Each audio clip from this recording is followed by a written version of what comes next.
Meditar um pouco nesse último chamado, quero que você abra sua Bíblia. E aí eu peço licença também a vocês que em alguns momentos tecerei alguns comentários ao André, à sua família, mas no final de tudo, nosso Deus é glorificado, né?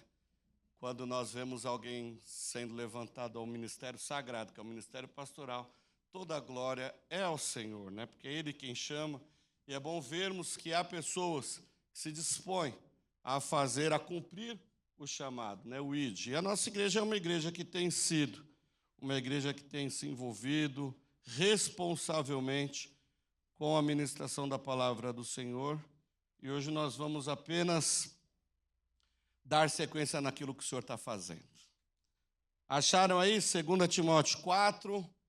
O texto diz assim: eu te exorto diante de Deus e de Jesus Cristo, que há de julgar os vivos e mortos, pela sua vinda e pelo seu reino. Prega a palavra, insiste, a tempo e fora de tempo.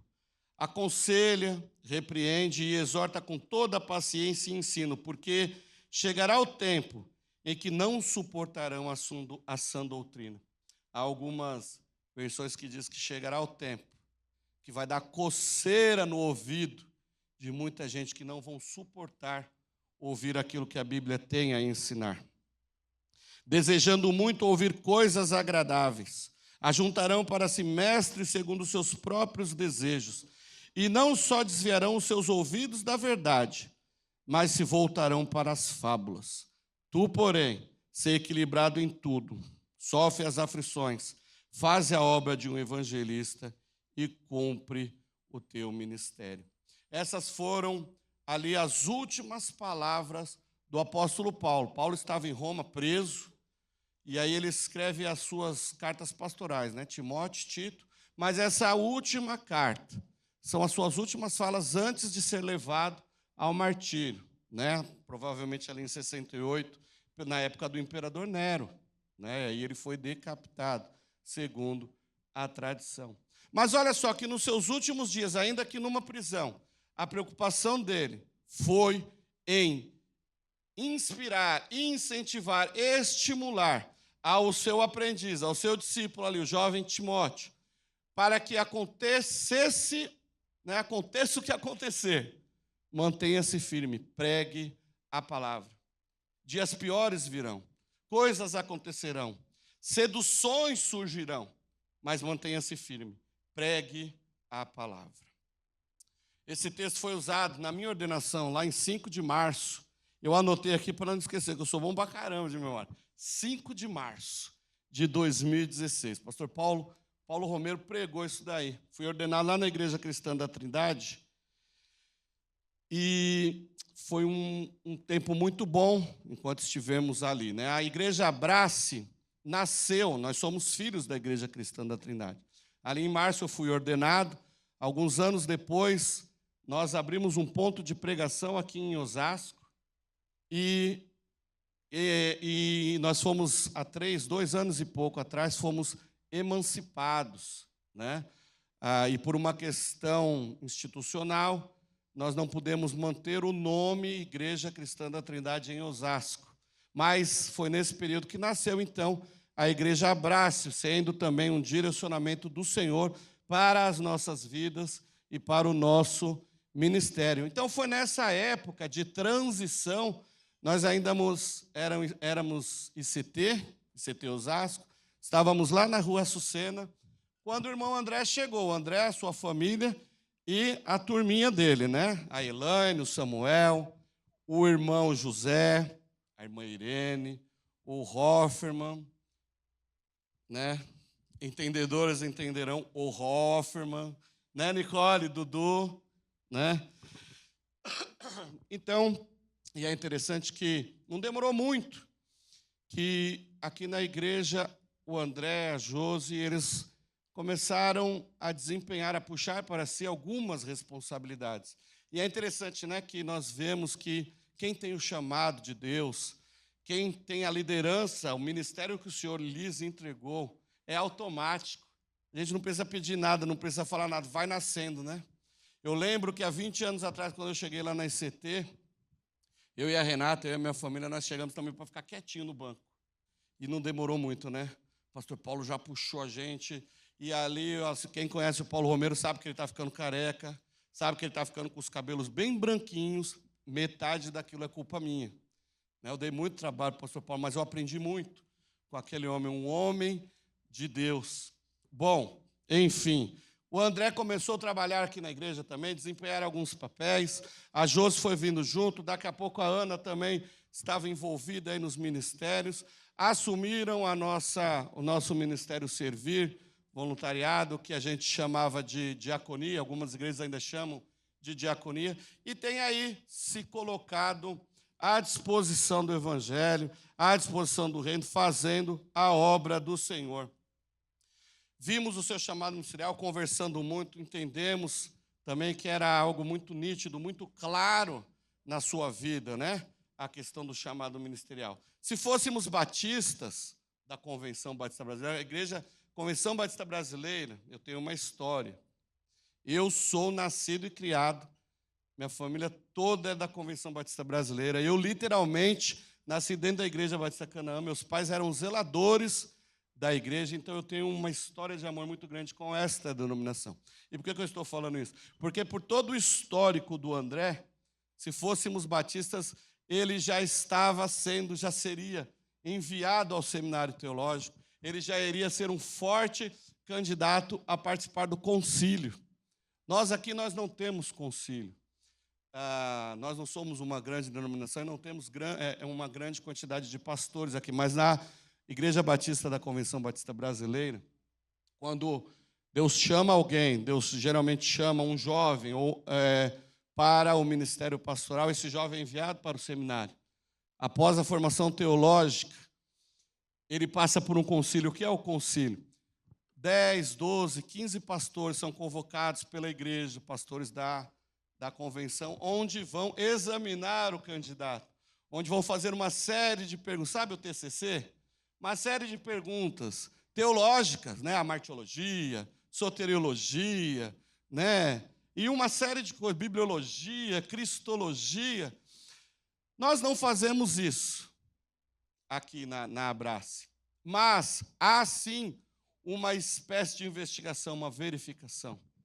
Quando o Senhor trouxe o André para cá, que nós vimos o seu chamado, nós ficamos atentos, alguns irmãos aqui também atentos a tudo isso, fomos o acompanhando.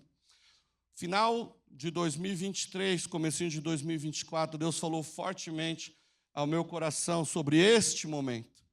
Conversando, eu e Renata, começamos a orar. Ficamos o ano de 2024 inteirinho orando. Oramos para que, como diz lá em Timóteo 5, nós não demorássemos em impor as mãos, mas também não nos precipitássemos, que aí cometeríamos pecado em ambas as situações. Então, nós oramos por um ano. Eu conheço o André já tem um tempo. Uma vez ele foi com um grupo, eu faço capelania, todos aqui sabem, eu sou capelão evangélico há cerca de 30 anos ou mais, e nos últimos 8 anos eu sou capelão aqui no Butantã, no residencial, na Sociedade Beneficente Alemã. Toda semana, quarta e sexta, estou lá fazendo discipulado, fazendo devocional com os moradores, e a cada 15 dias eu faço um culto. Nós temos um culto como esse daqui. E de vez em quando, alguns grupos aparecem lá para cantar e tocar, fazer o louvor.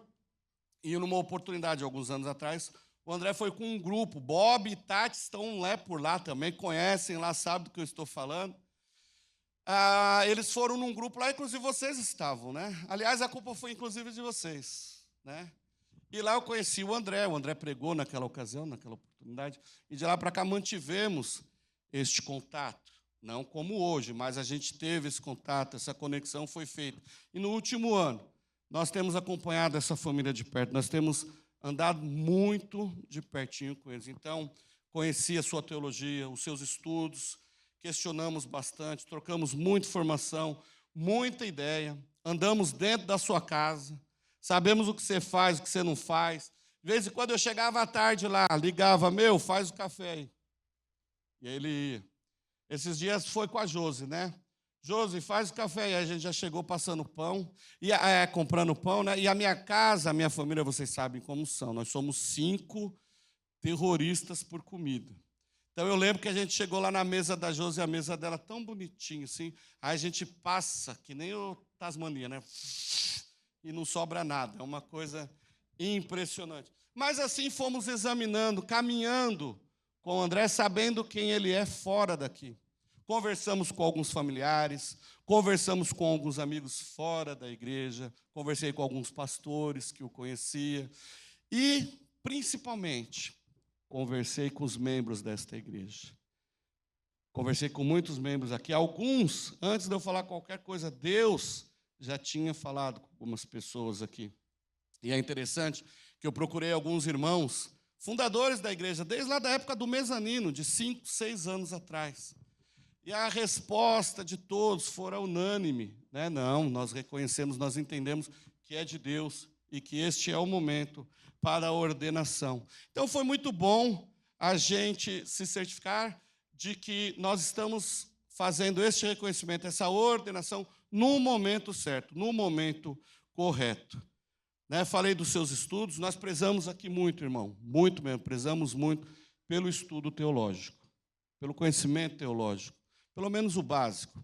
Por isso que nós incentivamos tanto aqui o devocional, a participação nos nossos grupos de convívio. Nós, no nosso grupo de convívio, nós não estamos lá brincando de bater papo e comer depois do encontro. Não, nós estudamos a Bíblia. Então, nós prezamos muito, sim, o estudo bíblico, a paixão pela Bíblia. Nós não desprezamos, nós não desfazemos daqueles irmãos que têm a unção de Deus sobre a vida deles. Está tudo bem, está tudo certo. Quando Deus está no negócio, é isso que nós precisamos. Porque o estudo teológico sem a unção de Deus não serve de nada. Você pode pegar o seu diploma, pendurar ali, que ele não vai servir para nada. Nós precisamos da unção do Senhor. Mas é sempre bom termos um estudo sistematizado para evitarmos tantas heresias que nós temos visto por aí. Outra coisa, eu aprendi desde cedo que, com outros pastores, com outros amigos, companheiros, que nós não devemos caminhar sozinhos. Nunca caminho sozinho. Eu tenho alguns pastores que eu converso bastante, que a gente caminha muito, agora você está entrando neste hall, né? Então, assim, nós não devemos caminhar sozinho. Mas, para que uma pessoa seja também, receba a condição de pastor. Esses 3 pontos são muito necessários para quem o Senhor chama. 3 coisas são importantes. Primeiro, o chamado de Deus. Não adianta você querer ser pastor porque você é bonitinho, porque é legal, ou, como diz muito por aí, porque dá dinheiro, né?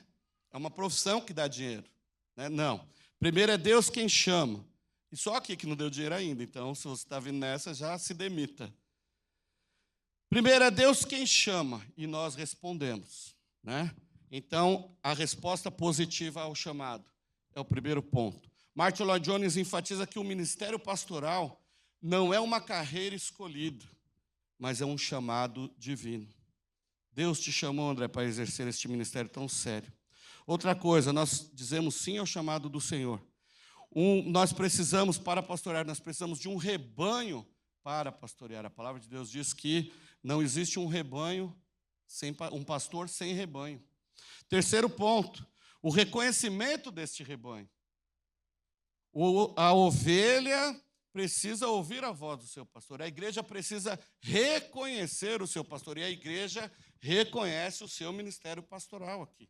Você já é pastor da igreja Abrace. Outro ponto, a igreja Abrace não ordena, não reconhece ninguém ao ministério por dar dízimo alto. A igreja Abrace não reconhece ninguém no ministério porque é amigo, porque é meu amiguinho que vem cá, que não. Nós não desprezamos o ministério pastoral, como é muito feito por aí. Não, nós respeitamos demasiadamente, porque este é o chamado que Deus nos dá para cuidarmos do rebanho que é dele. A Abrace é do Senhor. O que mais? Nós não ordenamos pessoa porque tem uma boa oratória, porque fez um curso de coaching aí, já vai mamão com açúcar. Não, não vai acontecer isso aqui. Agora, nós apenas reconhecemos aquele a quem o Senhor já chamou, se preparou e vai continuar se preparando para o grande chamado.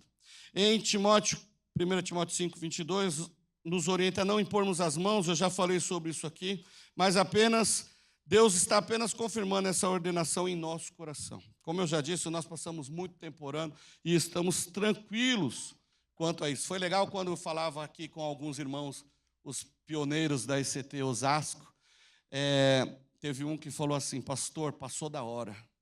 Teve uma outra irmã que disse assim: mas ele não já é pastor? Falei: olha, até mas a gente precisa reconhecer, a gente precisa ordenar, fazer todo o processo bíblico, né?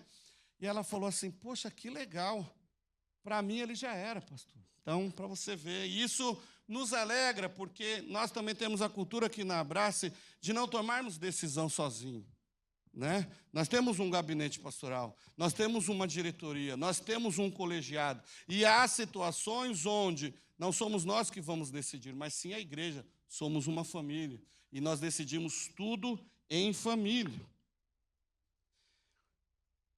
Nós vimos de perto quem o André é, nós vimos de perto quem a Josi é, e nós vimos de perto quem a Ana é. Acompanhamos muito de perto isso. Que família linda. 1 Timóteo 3 diz que se alguém almeja o ministério, deseja algo excelente. E aí algumas características que nós vemos que Paulo orienta a Timóteo, e nós encontramos aqui. Que este alguém que almeja o ministério, que seja irrepreensível. Marido de uma só mulher, equilibrado, com domínio próprio, seja respeitável, hospitaleiro, apto a ensinar, não dado ao vinho nem à violência, mas amável.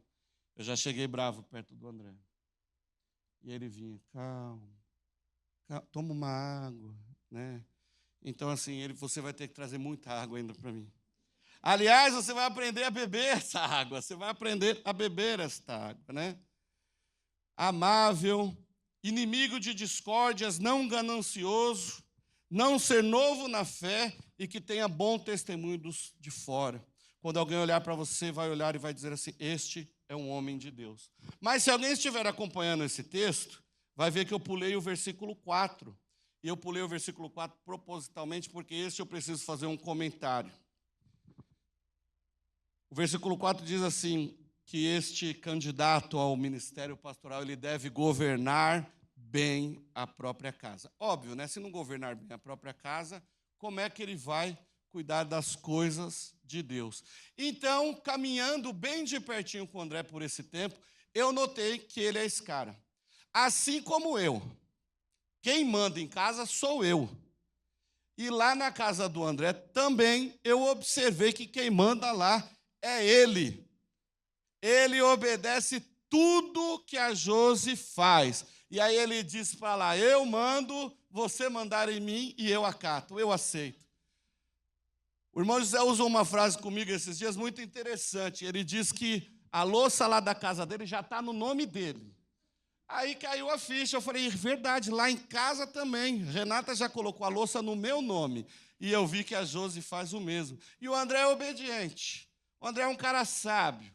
É entendido, então, já bateu aí também. Sabe governar a sua própria casa. É isso. A louça é sua, não discuta. Evite problemas. Não é? E aí há quem diga que até aqui na Abrace, né, nosso nome está lá no estatuto e estatutariamente somos nós que mandamos aqui. Só que não. Elas mandam em tudo. Elas decidem o que a gente come, o que a gente bebe, o que a gente veste. Elas decidem tudo. E glória a Deus pela vida de vocês. O ministério é feito também pelas famílias. Nós não fazemos nada sozinhos se nós não tivermos uma companheira do nosso lado. Uma família que seja apta e pronta para chorar conosco, carregar o fardo conosco. Isso é muito importante, é bíblico. Um pastor não caminha sozinho, um pastor não chora sozinho, né?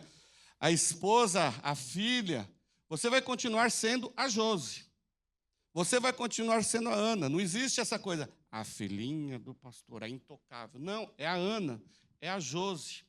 Mas vocês lá na casa de vocês, no secreto, vocês vão estar juntos ali. Já estão, né? Juntos, caminhando, apoiando, suportando, chorando juntos. Eu sei disso. E é isso. Isso é uma família, isso é um ministério. E quando sair ali da casa de vocês, da sala de vocês, 2 ruas para cima está a minha casa. Mais 2 para cima está a casa da Elaine. Se estiver um pouquinho embaçado, difícil demais, alguns quilômetros está aqui a igreja, a família Abrace. E juntos nós vamos caminhar fazendo a obra do Senhor. André, o ministério pastoral não é fácil, mas não há privilégio maior. É árduo, mas é recompensador. Não existe nada mais importante do que este ministério. Charles Spurgeon, ele diz a seguinte frase ao seu filho: meu filho, se Deus o chamou para o ministério, não se rebaixe ao ponto de ser um rei em qualquer país. Não há nada mais importante do que o nosso chamado pastoral. Se o Senhor te chamou para ser pastor, não queira ser vereador, não queira ser senador, não queira ser nada disso. Se o Senhor te chamou para ser pastor, seja pastor. André, vivemos dias desafiadores. A concorrência com o mundo é muito grande. O mundo joga contra o nosso chamado, o mundo joga contra a igreja de Cristo o tempo todo. 1 Timóteo 4, versículos 1 e 2, afirma que nos últimos tempos alguns se desviarão da fé e darão ouvidos a espíritos enganadores e a doutrinas de demônios, sobre a influência da hipocrisia de homens mentirosos que têm a consciência insensível. Nós chegamos nesse dia. Paulo não imaginava o que estava por vir. Paulo está dizendo esse texto porque ele está olhando lá nos seus dias, lá nos primeiros séculos, na fundação da igreja, os gnósticos que estavam se infiltrando e destruindo a igreja. Mal sabia ele o que ia acontecer em 2025. Os próximos anos, André, serão ainda mais desafiadores. Inteligência artificial chegando. O que mais? Tem um monte de coisa aí chegando, né? A tecnologia bombando, perfeito, isso é tudo bom. Mas empregue-a, use-a para a glória de Deus. Muita gente tem usado tecnologia de uma maneira equivocada, errada. Inclusive, na inteligência artificial já tem pastores formados lá. Você clica lá, faça um bom sermão no texto de Timóteo 3:4, sai lá bonitinho, gente, sermão expositivo, ó, tema, introdução, 3 pontos, conclusão.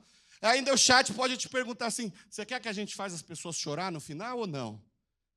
Porque ele vai te dar todas as opções. Mantenha-se firme na palavra, André. A palavra do Senhor para nós, para você e para a igreja é: pregue a palavra, estude a palavra, viva a palavra, invista tempo, invista a sua vida na palavra do Senhor. Essas foram as últimas palavras de Paulo, já mencionei aqui, bem pouquinho antes dele morrer. 2 Timóteo 2,15, procura apresentar-te a Deus aprovado como obreiro, que não tenha do que se envergonhar e que maneje bem a palavra da verdade. E a ideia de manejar aqui não é apenas manuseá-la, mas viver a palavra. Nós somos chamados para viver a palavra. Muitos hoje em dia manejam bem a palavra. Fazem cursos excelentes de oratória, de coaching. Olha só, coaches, quantos coaches deixaram de ser coaches para virarem pastores? Olha que coisa absurda.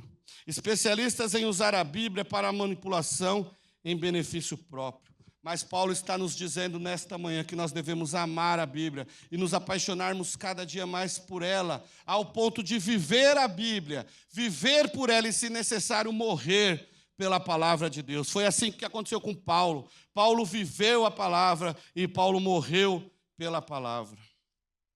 Voltando ao texto que lemos. Eu te exorto, né? 2 Timóteo 4, versículo 1 e 2. Eu te exorto diante de Deus, que é de julgar vivos e mortos, pela vinda e pelo seu reino. Prega a palavra. Prega a palavra em tempo e fora de tempo. Insista.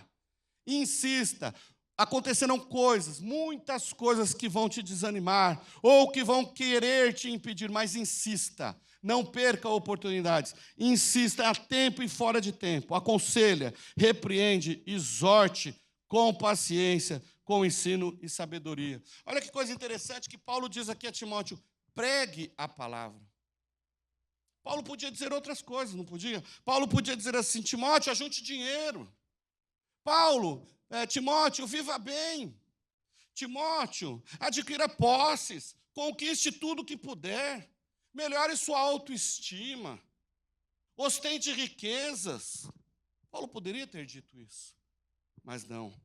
Paulo disse: pregue a palavra, mantenha-se firme. A preocupação principal foi a dedicação, a proclamação fiel da palavra de Deus. E esta não é uma preocupação minha e sua, outros pastores que estão aqui presentes. Essa é uma preocupação de todos nós, filhos do Senhor, servos de Cristo, pregadores da palavra.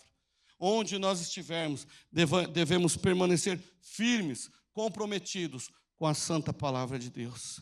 Pregar a palavra de Deus não é pregar sobre a palavra. Olha só a diferença. Pregar a palavra é expor fielmente o que o texto bíblico diz, sem fugir do texto. Agora, pregar sobre a palavra é usá-la para dizer o que as pessoas querem ouvir, não o que a pessoa precisa ouvir. É bem diferente. É o que temos visto por aí, não é isso? É usar o texto em bel prazer. Este público aqui, olha, eles gostam de, da prosperidade, então vamos usar os textos sobre a prosperidade, texto fora de contexto, virando pretexto para um monte de bagunça que nós vemos por aí. Versículos 3 e 4. Porque chegará o tempo em que não suportarão a sã doutrina, mas desejando, o verbo desejar, guarde este verbo, mas desejando muito ouvir coisas agradáveis, ajuntarão para si mestres segundo seus próprios desejos. E não só desviarão os ouvidos da verdade, mas se voltarão para fábulas. Desejo tem a ver com ego. Desejo tem a ver com personalidade. E muitas vezes nós desejamos aquilo que é para o nosso bel prazer. A palavra de Deus, ela é maravilhosa porque ela nos confronta em muitas coisas. A palavra de Deus tem muita coisa que também tem muito cafuné. A palavra de Deus muitas vezes nos carrega no colo, é verdade, mas a palavra de Deus, em sua maioria, nos confronta em nossos pecados, nos confronta em nossos delitos. Sabe aqueles pecadinhos de estimação que a gente não quer largar de jeito nenhum? Nós somos confrontados com a palavra de Deus. Quem quer ouvir isso? Quem quer ser confrontado? Ninguém quer ser confrontado. E aí nós vamos ver que as pessoas escolhem o que ouvir. Eu não vou ficar aqui na Brace, não. Eles só pregam confronto, eles só falam que é pecado pecar, né? Olha que redundância. É errado pecar, só fala disso, só fala de pecado. A Bíblia não tem outro assunto, não? Não. A Bíblia vai dizer sobre o seu pecado, sobre o meu pecado. Mas a Bíblia vai nos mostrar que Deus, em sua infinita misericórdia, enviou o seu Filho Jesus, nascido de mulher, para viver como homem, morrer na cruz como homem, e o seu sangue remir o meu pecado, perdoar o seu pecado, ressuscitou ao terceiro dia, subiu aos céus e está lá nos preparando lugar, e em breve voltará para buscar a sua igreja. Esta é a mensagem do Evangelho. O reino de Deus chegou. André, foi-se o tempo em que o pastor pastoreava a sua igreja local. Hoje nós não temos mais esse privilégio. Hoje a igreja local é também pastoreada pelos youtubers. O que está sendo pregado aqui neste púlpito, nesta manhã, daqui a pouco já vai ser esquecido e trocado pelo cara lá do YouTube, que, por sua vez, de tardezinha, horas depois, já estão pondo outro, e assim vai. Hoje nós dividimos o púlpito, ou a atenção dos nossos irmãos, com os youtubers. As pessoas escolhem o que querem ouvir. Muitos colegas, pastores, deixaram a fidelidade da pregação para não perderem seus membros, para não fecharem as suas igrejas. E aí eles trocaram a verdade do Evangelho, trocaram a pregação do Evangelho bíblico, de confrontação ao pecado, trocaram a mensagem da cruz pela teologia liberal, para não perderem seus membros. Tudo que pode. Está tudo bem. Se você está vivendo aí em pecado, tudo bem. O gasofilácio está ali, o Pix está aqui. Está tudo bem. Não está tudo bem. Pecado é pecado e sempre continuará sendo pecado. Nós não podemos admitir coisas diferentes. Precisamos pregar a palavra. André, não mude. Continue firme, sempre convicto, apaixonado pela palavra de Deus e pela santa doutrina. Igrejas que pregam doutrinas bíblicas muitas vezes foram trocadas pela teologia coaching, autoajuda e tantas outras por aí. Desviaram-se da verdade e voltaram-se para fábulas. Vocês sabem o que é fábula, né? Historinha. Sítio do Pica-Pau Amarelo. O que mais? Me ajuda aí. Essas historinhas que vocês veem aí. Boi da Cara Preta, Pica-Pau, aquele lá, Saci Pererê. Olha aí. Toda historinha. Não é isso? Folclore também, tá? Paulo, quando está falando lá nos primeiros dias do cristianismo, quando Paulo está falando em fábula, ele, na verdade, ele está dizendo histórias inventadas. Nos tempos apostólicos, fábulas eram histórias inventadas. E hoje é exatamente o que nós estamos vivendo.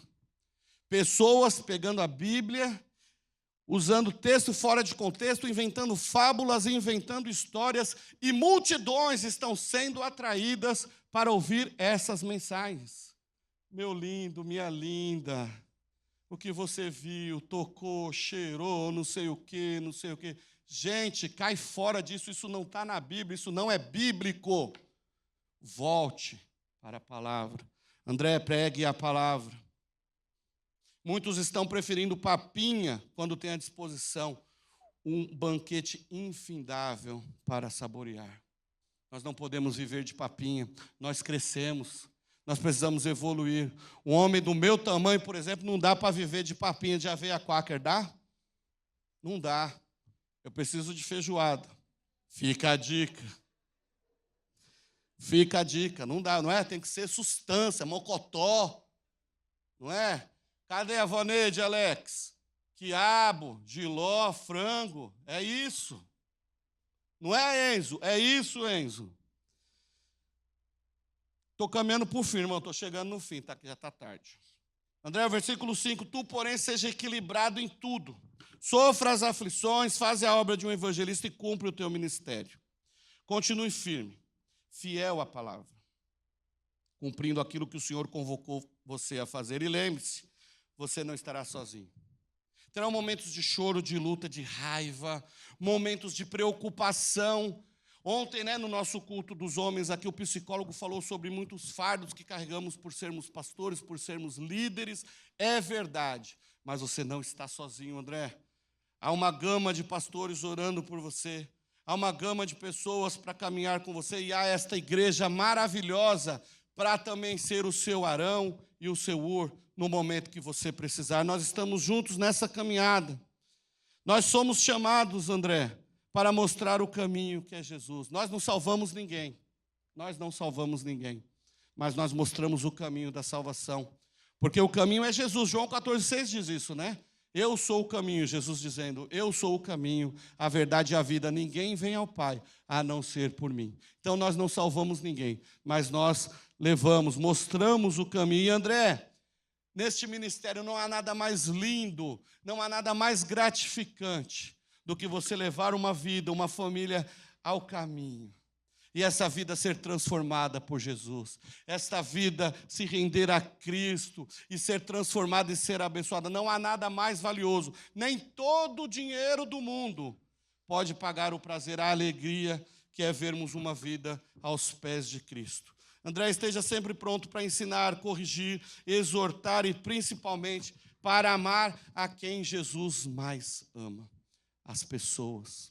Jesus ama as pessoas. Jesus morreu por pessoas. Jesus morreu por indivíduos. E nós precisamos amar. De vez em quando, vai aparecer aquele que você vai falar para Josi. Josi, ama você. De vez em quando vai aparecer outro, você vai falar para o Bob. Bob, ama você. Para a dona Yasmin. Yasmin, ama você. Mas não, nós vamos ter que amar. Vira e mexe vai acontecer, mas você vai lembrar disso. Nós vamos ter que amar. E lembre-se que o Senhor está confiando a você. O Senhor está confiando a você a tarefa mais importante, a maior responsabilidade de todas, que é pregar a palavra. E eu termino aqui com o texto de Isaías 52, versículo 7, que diz: quão formosos são, quão belos são sobre os montes os pés do que anunciam as boas novas, que proclamam a paz, que anunciam coisas boas, que proclamam a salvação e que diz a Sião: o teu Deus reina. André, pregue a palavra.